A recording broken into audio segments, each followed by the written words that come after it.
Para finales de la década de los 80, la familia Menéndez tenía una imagen de perfección. La familia estaba integrada por José Menéndez, su esposa Mary Louise Kitty Anderson y sus hijos Lyle y Eric. El padre era un próspero directivo de una empresa y la madre había elegido la dedicación plena a su familia.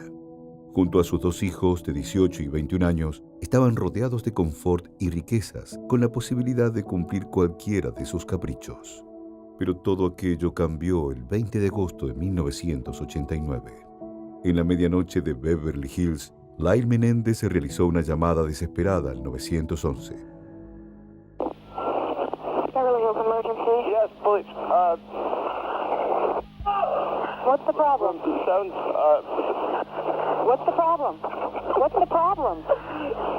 Someone killed my parents. Pardon me? Someone killed my parents. What? Who? Are they still there? Yes. The people... No. Were they shot? Hey, man, Were they shot? Yes. They were shot? Yes. 102 response. 722 North Elmore. What happened? Hey, stand up, Is the person still there? What happened? We have units around. What happened? Who shot who? I don't hear anything. I just came home. You came home and found who shot? Mom and Dad. Cuando llegó la policía, Eric lloraba desconsoladamente frente a la casa. Los hermanos afirmaban haber encontrado a sus padres sin vida luego de regresar del cine. José y Kitty habían sido abatidos a balazos. La brutalidad del ataque fue tal que a Kitty le dispararon 10 veces mientras intentaba huir. José, por su parte, recibió múltiples disparos mientras descansaba en el sofá. Al principio se pensó que los asesinatos tenían relación con la mafia. Sin embargo, con el correr de los meses, toda la investigación dio un giro de 180 grados, dejando a los hermanos Menéndez como principales sospechosos. Aquel terrible crimen escondía algo mucho más oscuro y profundo en la historia de la familia Menéndez. Pero, ¿qué fue lo que sucedió con los asesinatos? ¿Quiénes fueron los perpetradores del crimen? ¿Qué sucedió con Lyle y Eric? ¿Y quiénes fueron realmente los Menéndez? En este video analizaremos los diferentes misterios y situaciones que llevaron a los asesinatos. Además, conoceremos los distintos aspectos de la vida de esta familia que los llevó a ser una de las más controversiales y famosas de los últimos tiempos. Joseph Lyle Menéndez nació en la ciudad de Nueva York el 10 de enero de 1968.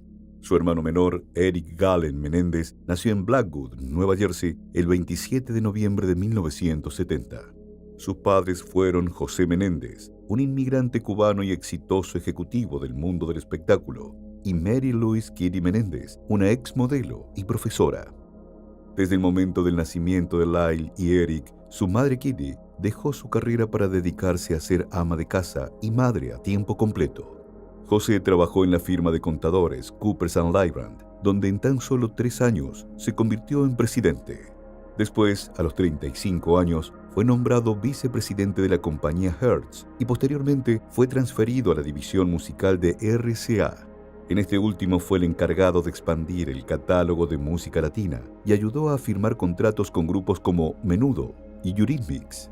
A medida que los negocios de José prosperaron, la familia Menéndez se trasladó a Princeton, Nueva Jersey, donde vivían en una casa lujosa y enviaban a sus hijos a la prestigiosa Princeton Day School.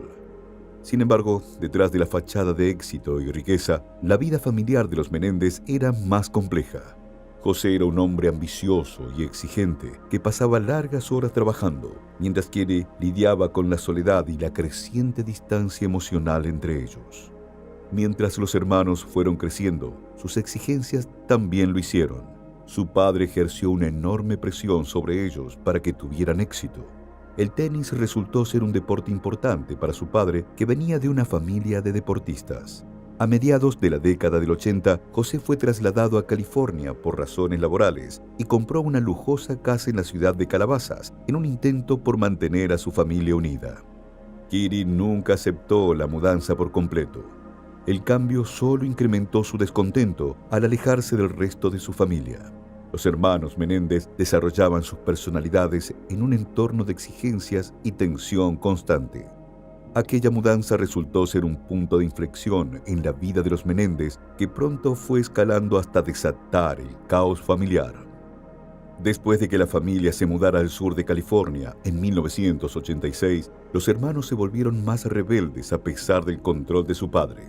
Lyle regresó a Nueva Jersey al año siguiente y se inscribió en la Universidad de Princeton, pero sus notas eran regulares y recién pudo ingresar en su segundo intento.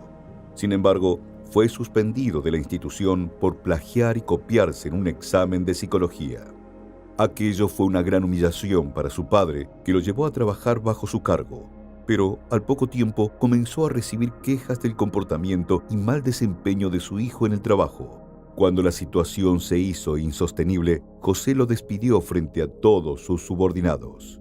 Por otro lado, Eric llegó a disputar varios torneos en Estados Unidos y hasta se posicionó número 44 en el ranking junior de su país. Pero todo cambió cuando en 1988 los hermanos comenzaron a robar en diferentes casas del vecindario. Los delitos involucraron dinero en efectivo, objetos de valor y joyas por un total de $100,000. Un amigo de Eric, al quedar fuera de uno de los asaltos, terminó delatando a los hermanos Menéndez. José decidió que Eric, por ser menor de edad, asumiría la culpa por los dos. Gracias a un acuerdo con su abogado, el joven quedó en libertad condicional y con terapia obligatoria. Eric empezó a ver al doctor Jerome Ociel.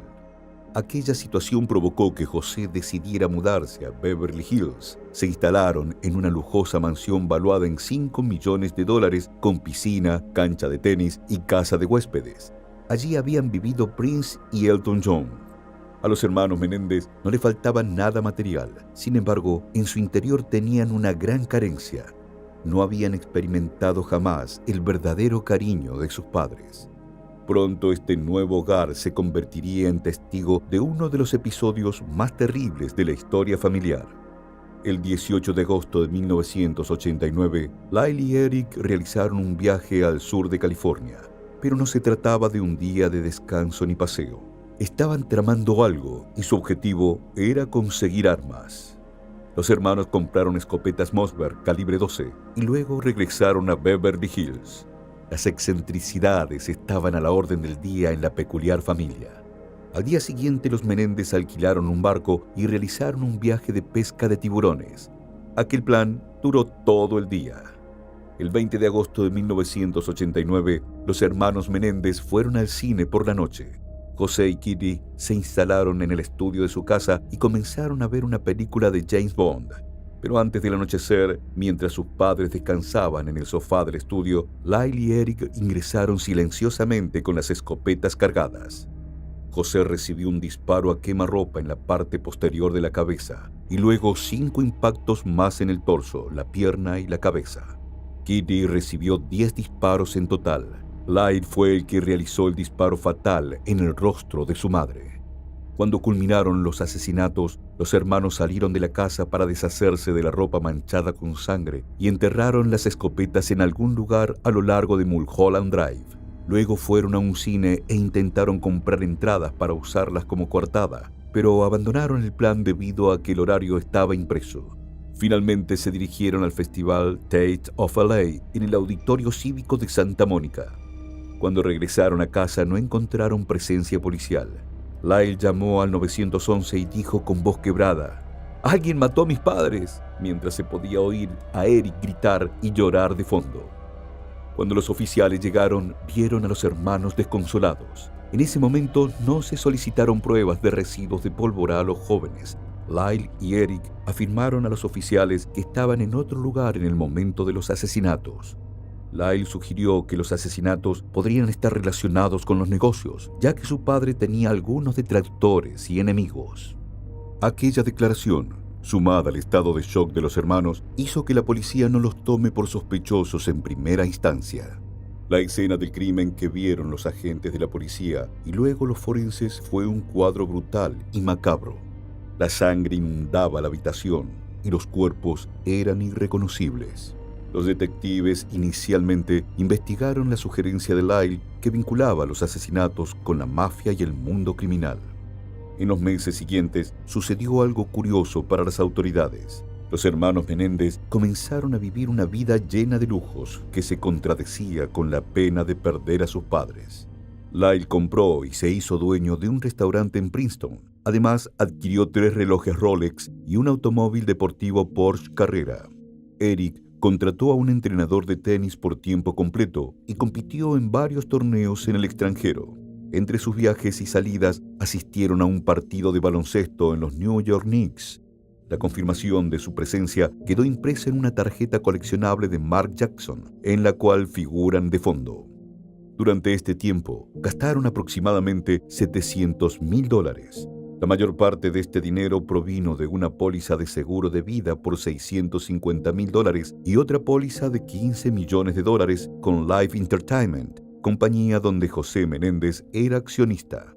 Todas estas acciones y gastos hicieron que la policía vea a los hermanos como sospechosos con un posible motivo financiero. Además, encontraron un guión cinematográfico que Eric había escrito tiempo atrás con un amigo, en el que un joven mataba a sus padres para heredar su fortuna. Todos estos sucesos alimentaron más las sospechas. La policía también escuchó de boca de Glenn Stevens, un amigo de Lyle, que una semana después de los asesinatos, Lyle regresó a su casa desde Princeton para destruir algo en la computadora familiar. Luego, el testimonio de un experto en computadoras contratado por Lyle confirmó que tuvo que borrar un nuevo testamento que José Menéndez había preparado.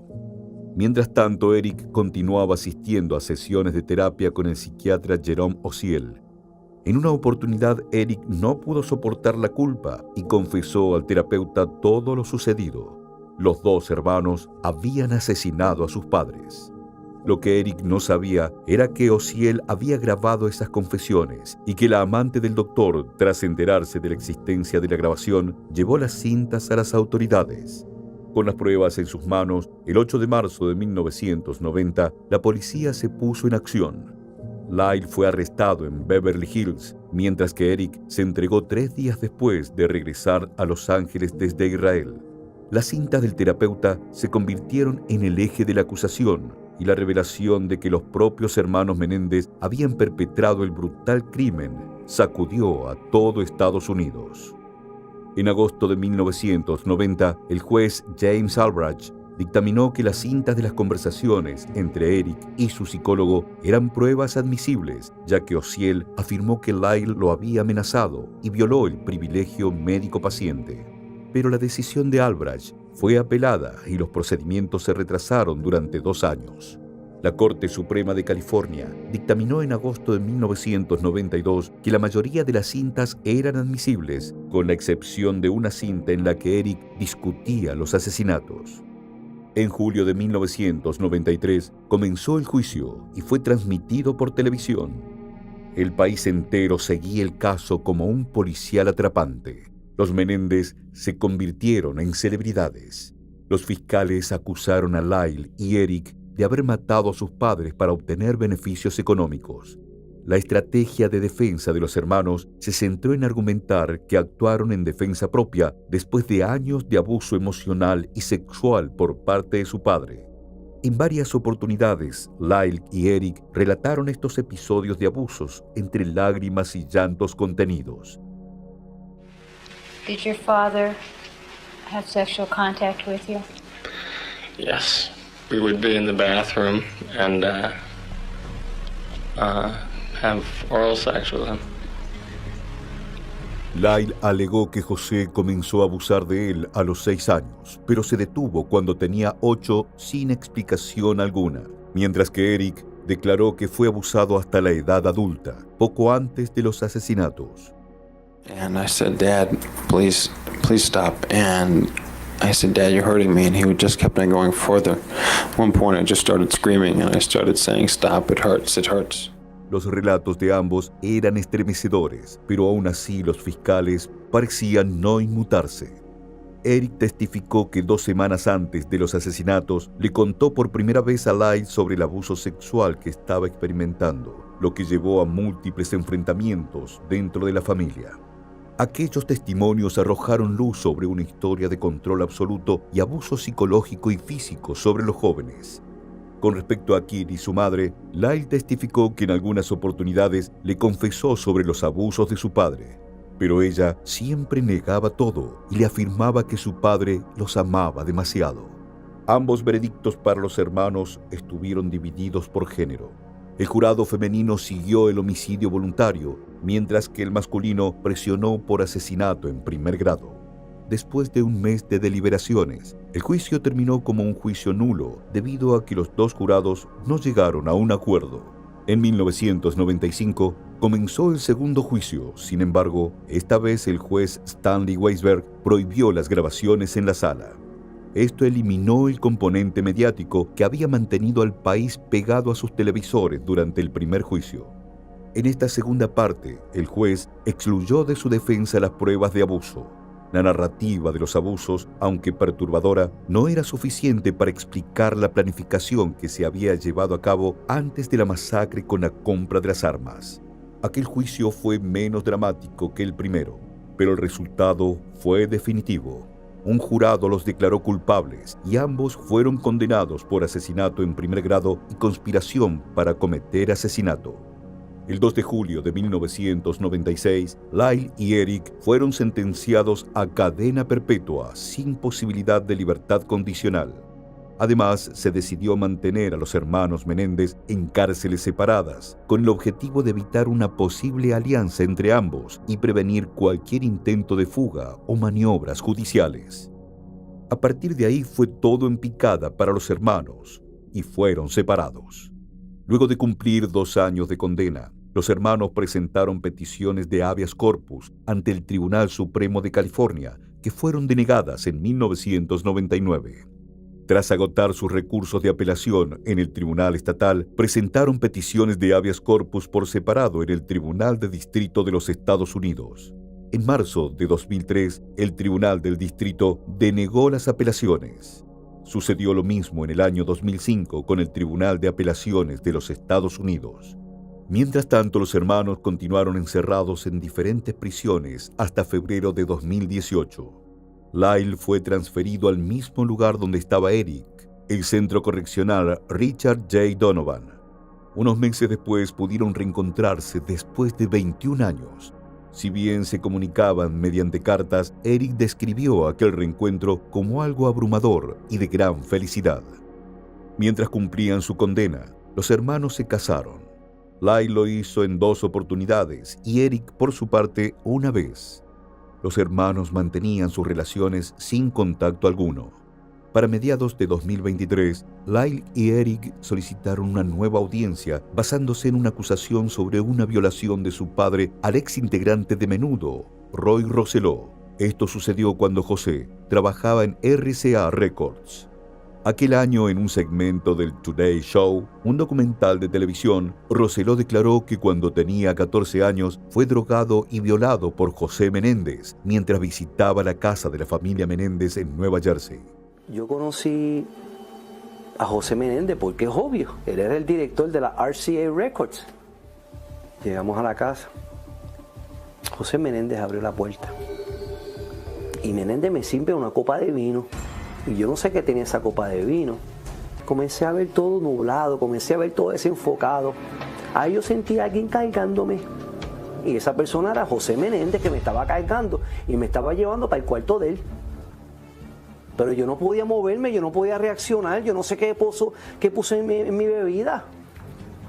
Yo sentía el dolor y no me podía mover, no podía reaccionar. Además, la apelación de los hermanos fue acompañada por una carta que Eric había escrito a su primo, Andy Cano, en 1988. En ella, Eric habló sobre el abuso de su padre y el miedo que le tenía. El periodista Robert Rand, autor de The Menendez Murders, dijo que la encontró en 2018 en una cómoda en el dormitorio de Cano mientras hacía sus investigaciones sobre los hermanos. En los últimos tiempos, el caso de los hermanos Menéndez volvió a ser el foco de los medios y en las redes sociales comenzaron a verse opiniones divididas sobre su condena. El 24 de octubre de 2024, el fiscal de distrito de Los Ángeles, George Gascon, puso en consideración la apelación de los hermanos Menéndez y anunció que estaba pidiendo al tribunal una nueva sentencia del caso. sostuvo que los hermanos fueron sometidos a una enorme cantidad de disfunción en el hogar y abuso sexual. Su recomendación, además, consideró el tiempo que los hermanos ya habían cumplido y su comportamiento mientras estuvieron en prisión. De esta manera, los hermanos tendrían la posibilidad de ser elegibles para la libertad condicional y podría cambiar su futuro. El caso de los hermanos Menéndez nunca dejó de estar latente. En los últimos meses ganó mayor relevancia debido a la serie Monstruos, la historia de Lyle y Eric Menéndez, que lanzó Netflix en septiembre de 2024. Sin embargo, aquello no fue lo único que se realizó sobre los hermanos. Una gran cantidad de documentales, series y películas se crearon sobre el caso. Diferentes miradas e interpretaciones sobre el accionar de Lyle y Eric fueron representadas y satirizadas. Durante años, varios familiares de Lyle y Eric apoyaron su lucha para que se consideren nuevos juicios. Junto a otras personas coincidieron en que los hermanos sufrieron horribles abusos sexuales a manos de su padre y que no representaban una amenaza para la sociedad. Con el tiempo, Eric y Lyle Menéndez tuvieron un gran grupo de seguidores y algunas de las personas que hoy están de su lado incluyen a celebridades de alto perfil mediático. Desde Rosie O'Donnell, Cooper Koch y hasta Kim Kardashian, quien después de ver la serie Monsters escribió un ensayo personal abogando por su liberación. Los hermanos protagonistas de los asesinatos nunca dejaron de admitir su culpabilidad, pero también es cierto que su sentencia fue otorgada en una década donde la visión y la moral de la sociedad sobre abusos sexuales infantiles no eran las mismas que en la actualidad.